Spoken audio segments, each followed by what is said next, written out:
30,000 emergency meals meant for the disaster-stricken area were all sent to the incinerator as hazardous waste. The order to destroy them came from the deputy chief of the health department, Joanne Shea, my wife.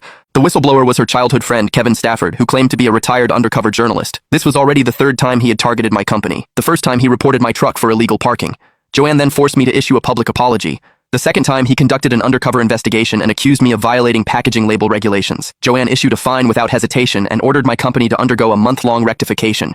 Each time, Joanne has sided with him, using me as an example for others to learn from. This time, with water and electricity cut off in the disaster area, I rushed supplies there overnight only to be blocked at the entrance once again. Holding the certification of compliance, I pleaded, "The front lines can't wait. If anything goes wrong, I'll take the blame with my life." However, Joanne coldly waved me off. Kevin is a journalist. He would never take the disaster area lightly. Destroy the supplies immediately. 2 days later, the lab report confirmed that the food met all standards. However, the emergency rations had already been destroyed, and the poisoned meals for disaster relief scandal had spread like wildfire online. The company faced a widespread online boycott and major clients terminated their contracts overnight. Joanne looked at the lab report. She felt guilty but still kept her arrogance. I guess Kevin misjudged the situation, but he meant well. I found it all hilarious and slipped off my wedding ring. "I've given you 3 chances. Let's get a divorce." I took my ring and casually tossed it onto the table. Joanne furrowed her brow and stared blankly for several seconds before adopting an exasperated expression.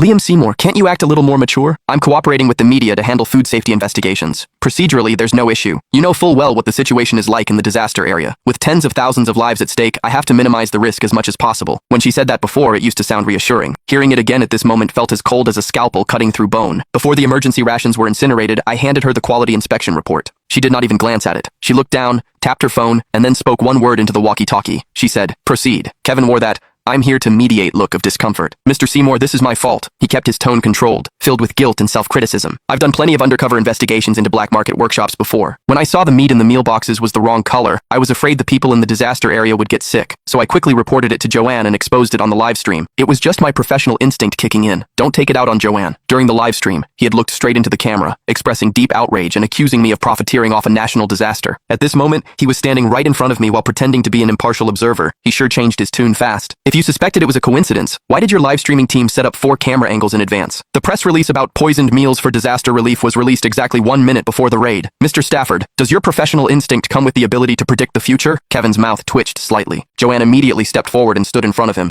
"Liam, don't go too far. The media just happened to capture it while covering the relief efforts. Kevin is a journalist who's serving the people. Do you really have to assume everyone is so sinister?" She spread her arms to shield him. I looked down at the ring on the table. It was a simple silver band. She had slipped it onto my finger herself 3 years ago. She had said, "From now on, you're under my care." Her eyes had crinkled with a smile. "May your light illuminate all the darkness." With that, I walked out. "Liam!" she called after me.